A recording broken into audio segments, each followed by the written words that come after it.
I also received some information recently in my tours and lectures and what have you.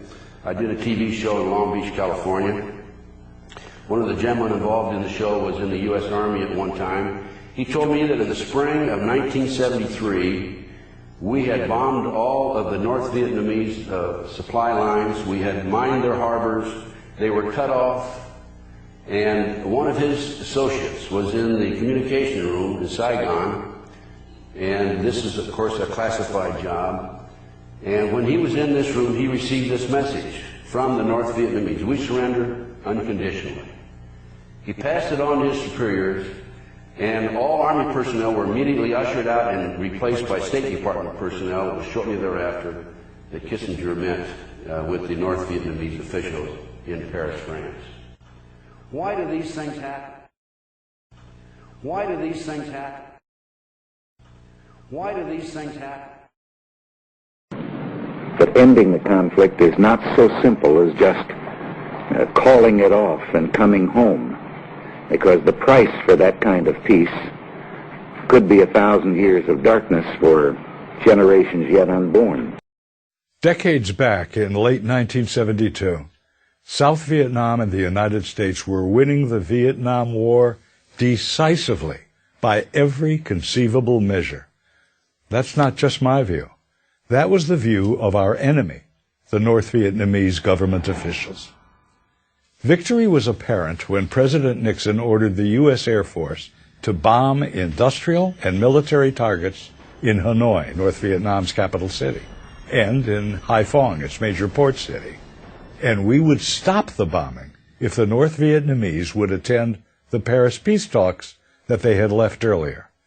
The North Vietnamese did go back to the Paris peace talks, and we did stop the bombing, as promised.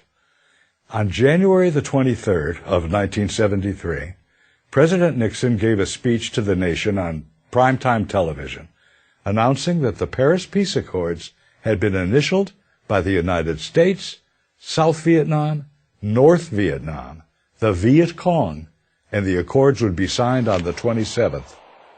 What the United States and South Vietnam received in those accords was victory. At the White House, it was called VV Day, Victory in Vietnam Day. The U.S. backed up that victory with a simple pledge within the Paris Peace Accords, saying should the South require any military hardware to defend itself against any North Vietnam aggression, we would provide replacement aid to the South on a piece-by-piece, one-to-one replacement, meaning a bullet for a bullet, a helicopter for a helicopter. For all things lost, replacement. The advance of communist tyranny had been halted by those accords. Then it all came apart, and it happened this way.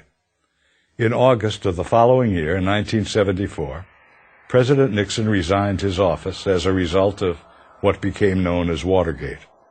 3 months after his resignation came the November congressional elections, and within them the Democrats won a landslide victory for the new Congress. And many of the members used their new majority to defund the military aid that the United States had promised, peace for peace, breaking the commitment that we made to the South Vietnamese in Paris to provide whatever military hardware the South Vietnamese needed in case of aggression from the North. Put simply and accurately, a majority of Democrats of the 94th Congress did not keep the word of the United States. On April the 10th of 1975, President Gerald Ford appealed directly to those members of the Congress in an evening joint session televised to the nation. In that speech, he literally begged the Congress to keep the word of the United States. But as President Ford delivered his speech, many of the members of the Congress walked out of the chamber. Many of them had an investment in America's failure in Vietnam. They had participated in demonstrations against the war for many years, and they wouldn't give the aid.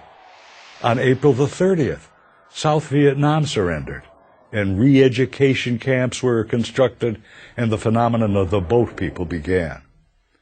If the South Vietnamese had received the arms that the United States promised, would the result have been different? It already had been different. The North Vietnamese leaders admitted that they were testing the new president, Gerald Ford, and they took one village after another, then cities, then provinces, and our only response was to go back on our word.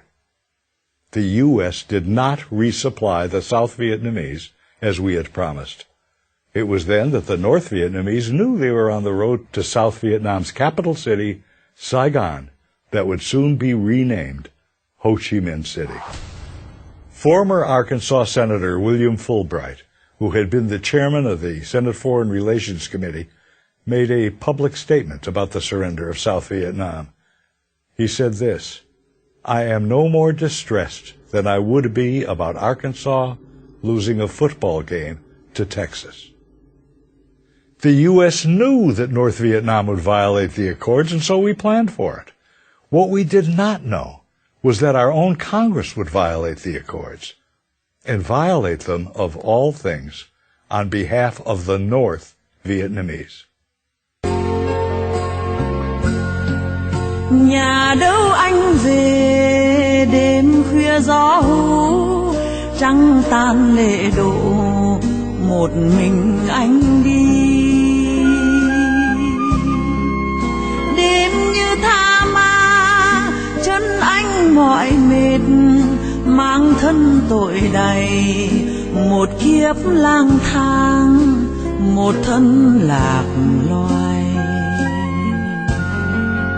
Mẹ có cũng như không, ôi môn chung cách biệt, con có cũng như không, ôi mây bay vời vợi, vợ có cũng như không, ôi muôn trùng dặm xa, nước có cũng như không, ôi thân hoài đất khách, chân anh dã rời. Quỳ xuống bên đường đi, anh nghe hôn bão nổi, anh nghe mi trang trường, anh nghe toàn bí thương. Đôi khi hồn nhức buốt, bâng khuâng lòng bỗng hỏi, tại sao ta tha phương, tại sao ta lạc loài.